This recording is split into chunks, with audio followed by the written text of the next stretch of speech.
Once again, I take this opportunity to welcome you to a lesson in history and government, Form 2 lesson in history and government. We are learning about the organization of African societies. That is the topic we are handling.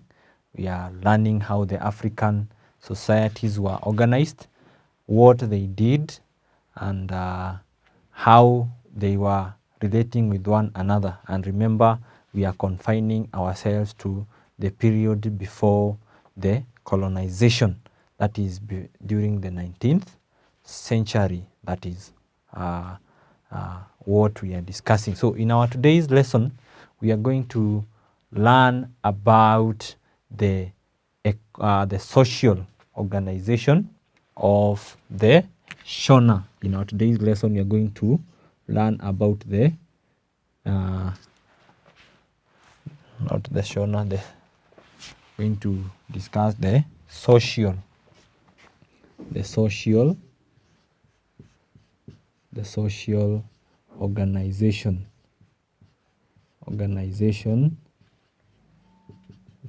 organization of the Shona. That is the matter that we are going to be learning about in our lesson today, the social organization of the Shona. Allow me to take you back to the lesson that we have just covered. In our previous lesson, we learned about the origin and development of the Shona Kingdom. We traced their origin from where they came, and we discussed how they settled in their current place. We said the Shona today are found in the nation of Zimbabwe and parts of the Mozambique nation, and we said they settled between two rivers. What were these two rivers that? Which are these two rivers that the Shona settled around? Can you remember? Well done. Yes, the river Limpopo and also the river Zambezi. If you are able to get that, you are correct. And we also discussed the different factors that influenced the development or the growth of the Shona Kingdom. So today we are taking a mile further. We are going further to discuss and learn how they were organized in their social activities. When we talk of social organization, this involves the people's beliefs, the belief system of a society, how one person relates to the other, how they take or value their life. That is what we are going to be discussing when we talk of social. So the first point that we are going to note is that the Shona Kingdom or the Shona Society was organized along clans. They had a very strong clan system. They were organized into clans. I want you to note that. They were organized on clans. They had several clans, and we mentioned some of them in our previous lesson. So clans were very important. That was the fabric. Every person identified themselves with their clan. That was the basic social unit. Every person belonged to a certain clan, and these clans were named after animals. They were named after wild animals, or just animals, not actually just they were named after animals. An example, you'll find a clan that is named after a monkey or an elephant, right? So they were named after animals, a leopard, elephant, all those kind of animals. And now, if a clan was named after a specific animal, the members of that clan would not eat or kill meat or kill the animal after which they have been named. So that animal was very special to that specific clan. So if, for example, our clan is made or is named after an elephant, elephants became very important and we would not allow them to be killed, or we would not partake or eat meat from an elephant. So it was very important and very essential for them. And then they were also, they believed in, they believed in the existence. They believed in the existence, They believed in the existence. They believed in the existence of supernatural, of a supernatural being. They believed in the existence of a supernatural being, or whom we could refer to as God. So they referred to him as Mwari. That was their God. So they believed in the existence of a powerful being who was referred to as Mwari. So he influenced the activities or the affairs of the society. How the society functioned, it was directed by Mwari, who was the supreme being. So they prayed to Mwari through priests. So they had priests who are serving. So they had priests who are serving Mwari. The people would go to the priest, to Mwari, or would pray to the Mwari through the priests. So the priests had to were the ones who had presided over religious functions. So the priests presided religious. They presided over religious functions in the society. So the priests were very essential, or were very important members of the society, because they were the connection between the people and their God, or their supernatural being, who was known as Mwari. Now, the whole religious setting they had, their religion was referred to as, or was based on religion.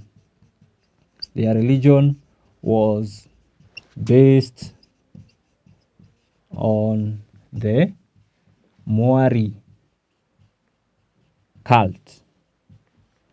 So this was kind of their religion. So their religion was based on this cult that we refer to as the Mwari cult. So apart from them believing in the supernatural being, they also believed in the existence.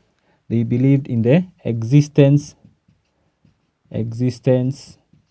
of ancestral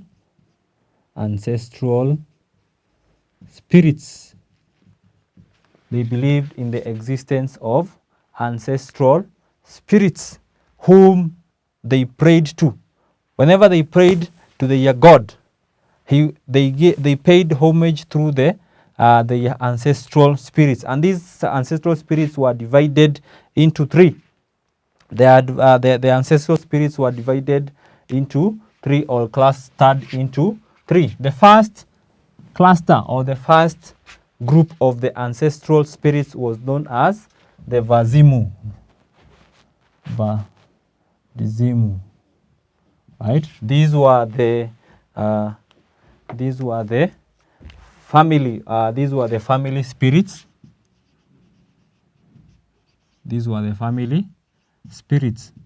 So in case there was any social activity in the society concerning the family, they prayed to their God through the these spirits who were the family spirits. So they were consulted every now and then whenever a society was making any kind of decisions or major decisions concerning the family. So they were very important. The second one was another group of spirits who are known as the Muhondole. The Muhondole. Muhondole. These were the clan spirits. Clan spirits. So these were spirits that were associated with the clans. We said the clan was the central part or the basic unit of the society. So these spirits were consulted whenever there were clan problems. Whenever there was a problem affecting a whole clan. Now we have gone beyond the family. So whenever there are problems affecting the whole clan, the Muhondole spirits would be inquired from. And then the last one was the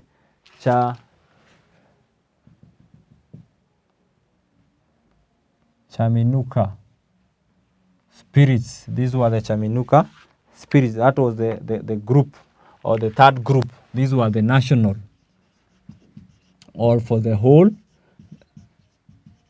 spirits. So these included, or the spirits were consulted on matters affecting the whole society. So these were consulted when, for example, there is a difference between clans that are not related. These kind of spirits would be consulted then. If there was an issue affecting the whole community as a whole, then these spirits would be consulted. Another kind of an organization that we have to mention when we talk of social organization of the Shona, we say that they were polygamous. They allowed polygamy.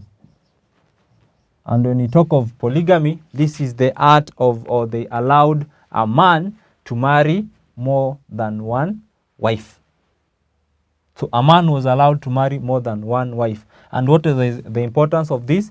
It ensured that people or different clans are able to intermingle, and it ensured unity. But one condition was given: people from the same clan marriage was not allowed. So you would not marry, if you are a man, you would not be allowed to marry a person or a lady from your own clan. You had to look for ladies from other clans that you are not related with. So polygamy was allowed, but you are not supposed to marry a person from your own clan. You had to look for people from other clans. And then they also had medicine men. They had medicine men, whom they refer to as the Nganga. These medicine men were referred to as Nganga. Their responsibility was to treat the sick. The medicine men were responsible for treating and providing medicine, traditional medicine, to the sick. And that now tells us that even the traditional communities had their own doctors. Today we talk of doctors, right? Whenever you are sick, you rush to the hospital to get treated. In the traditional or among the Shona, whenever you got sick, you had to rush to the Nganga, who was going to treat you. He provided traditional herbs. They used herbs, they used the trees, they used different barks of trees, they used roots, yeah. They had different concoctions that were used to treat different diseases. So even before the coming of the Western civilization and the Western medicines, the Africans had their own medicine men. That is something, that is just something for you learner to understand, that the Africans had their own medicine men, what today we refer to as doctors. But then they were not known as doctors, they were known as medicine men. And then they also had another characteristic. They had elaborate adornment.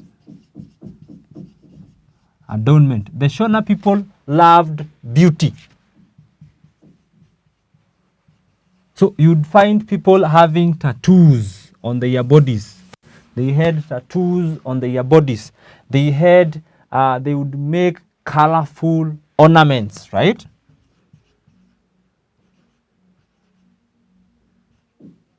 They had ornaments, for example, beads, right? Beads, necklaces that were made both for men and women. So these encouraged, or these was a thing, or was an important part of their life. So they would make them from what? They would make them from ivory. That is, they would get them from ivory.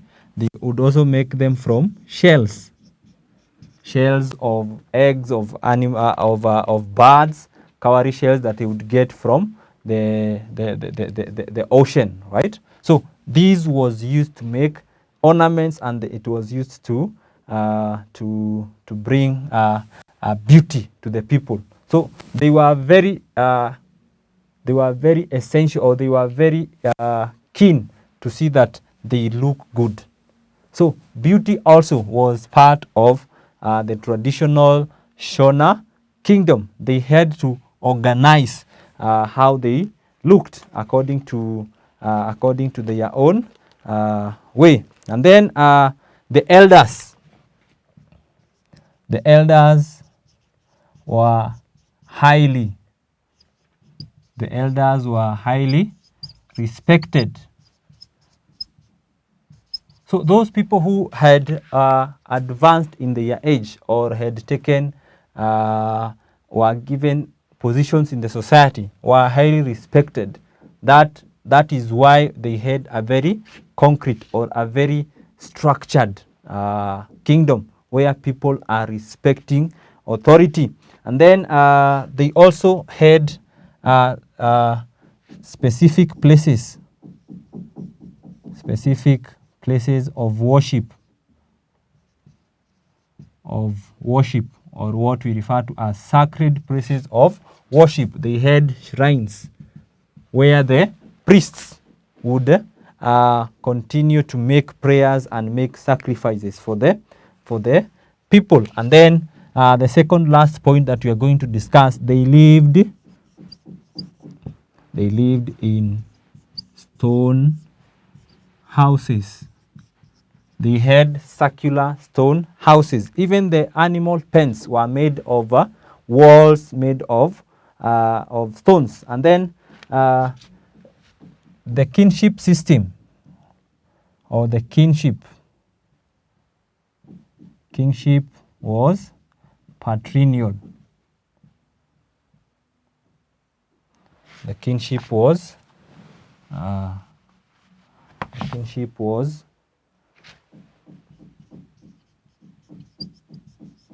patrilineal in nature. What that means, it would be inherited from the father to the son. And when you talk of patrilineal and not matrilineal, the leadership was based on the males. Only the males would take leadership. The side of the father was the one that was taking leadership. So the males were given the upper hand in the in leading and making decisions in the kingdom. So that sums up the social organization of the Shona community. So as we end our lesson, let me give you a question that is going to help you revise for what we have you have learned. And I'm sure, my dear learner, these questions that I always give you every now and then, they help you revise and understand more and check how much you have understood of what we have learned. So, and the question is, describe the social organization. Describe the social organization of the Shona. Describe the social organization of the Shona. And that brings us to the end of our discussion on the social organization of the Shona in our today's lesson. I wish you a very nice time as you continue to learn and enjoy learning. It's bye-bye.